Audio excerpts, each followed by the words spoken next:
Messrs এই ইকবাল বাণিজ্যালয় থেকে আজকে আমরা জানাবো দেশি পেঁয়াজ এবং রসুন, আলু, আদার পাইকারি বাজার তালিকা। বাজারে কত টাকা মূল্য দিয়ে বিক্রি করছেন ব্যবসায়িকরা, নিত্য প্রয়োজনীয় পণ্য সেটা জানাবো। আসসালামু আলাইকুম, ওয়ালাইকুম আসসালাম। কেমন আছেন? আলহামদুলিল্লাহ ভালো আছি। আপনাদের এই ইকবাল বাণিজ্যালয় থেকে আজকে পেঁয়াজের যে চাহিদা কেমন রয়েছে? চাহিদা পেঁয়াজের ভালো, আমদানিও ভালো, বেচা কেনাও ভালো হচ্ছে। বেচা বিক্রিও ভালো আছে, জি জি কিন্তু আমার প্রশ্ন হচ্ছে কৃষক ব্যাপারীরা আমাকে প্রশ্ন করেছিল যে আপনাদেরকে জিজ্ঞাসা করার জন্য, জি জি এবং বাজার কি বাড়বে? বাজার ঈদের আগে বাড়ার সম্ভাবনা মনে হয় নাই। নাই। না, আচ্ছা, কারণ আমি তো নিজ কারণ এখন আর কিছুদিনের জন্য বাজার বাড়বে না, মালের চাপ আছে। চাষিদের এখন লগে পুরা মৌসুম, এই মৌসুমে এখন বাড়ার সম্ভাবনা নাই বললেই চলে। মুড়ি কাটাকে শেষ, মুড়ি কাটা শেষ পর্যায়ে, কিছু কিছু চাষির আছে, তাহলে আর এখনো আছে। কতদিন লাগবে? এই ঈদের আগ পর্যন্ত মুড়ি কাটা শেষ হয়ে যাবে, ঈদের আগে শেষ হয়ে যাবে? আগেই শেষ হয়ে যাবে। আচ্ছা আচ্ছা আচ্ছা আচ্ছা। তবে ঈদের পর আমরা দেখতে পাবো না, হয়তো কোচি দুই একজনে এক বস্তা মুড়ি পাবো। কাটা তো ধরেন এই মাস দুয়েকের ইয়ে, আর এটা হালি পেঁয়াজ, এটা সারা বছরই চলবে। সারা বছরে? হ্যাঁ, আচ্ছা আচ্ছা আচ্ছা।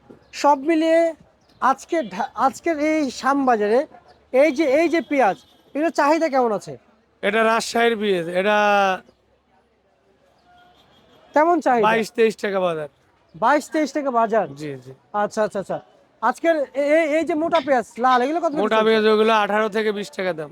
18 থেকে 20 টাকা। হ্যাঁ আর হচ্ছে যে এগুলো 22-23?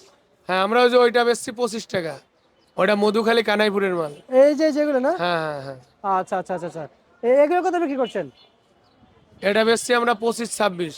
25-26 টাকা? জি জি। আচ্ছা, এই রসুন এটা কত বিক্রি করছেন? রসুন বেচছি 40 থেকে 45। রসুনের দাম কি বাড়বে? রসুনের দাম একটু বাড়ার সম্ভাবনা আছে, এখন তো মৌসুম।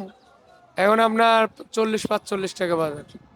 40-45 টাকা বাজার? যখন রাখি পাটি থাকে আসবে মার্কেটে, তখন একটু বাজার ভালো হয়ে যাবে। বাজার ভালো হয়ে যাবে? জি জি আচ্ছা আচ্ছা আচ্ছা। রাখি পাঠিয়ে আসলে বাজার ভালো হয়ে যাবে। জি জি। আচ্ছা ভাই, চায়না রসুন, এই চায়না রসুন আর দেশি রসুনের পার্থক্যটা এটি বলবেন? চায়না রসুনের আকার ইঙ্গিত ভালো, মোটা রসুন ওইগুলো হোটেল ইসে ভালো চলে। আর দেশি রসুন লগে খাইতে ভালো, কিন্তু দেশি রসুনের কুয়া ছোট, এই জন্য দেখা যায় যে সচরাচর রসুনের দাম দেশি কম থাকে। কম থাকে? আচ্ছা আচ্ছা আচ্ছা আচ্ছা।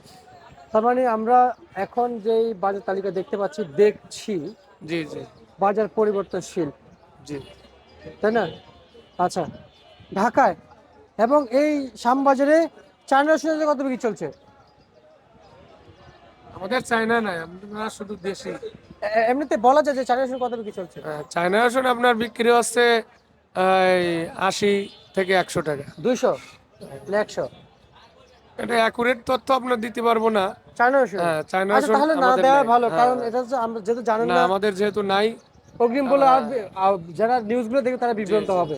জি। আচ্ছা, এই যে বাজারে আলু কত বিক্রি চলছে? আলু 9 টাকা 10 টাকা। 9 টাকা 10 টাকা আলু না? জি। আচ্ছা আচ্ছা আচ্ছা আচ্ছা। বাজারে 9 টাকা থেকে 10 টাকা বিক্রি চলছে দেশি আলু।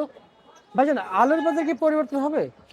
আলুর বাজার যখন স্টোরে ঢুকবে তখন একটু বাজার ভালো হতে পারে। কিন্তু আমরা তো বিগত 1.5 বছর ধরে একই সমান দেখতে পাচ্ছি। এবার গতবারও আলুর দাম কম, এবারও আলুর দাম অনেক কম। চাষিরা পেঁয়াজ বলেন, রসুন বলেন, আলু বলেন, সব কিছুতেই চাষিদের অনেক টাকা লস হচ্ছে। আচ্ছা এই পেঁয়াজ, রসুন, আলু যে খেতে যে সার ওষুধ বীজ যা দিয়ে আহ, উৎপাদন করছে, তাতে চাষিদের বাঁচার কথা না, আচ্ছা আচ্ছা, বুঝতে লসের পারছি। অংশই বেশি। ঠিক আছে, আপনাকে ধন্যবাদ।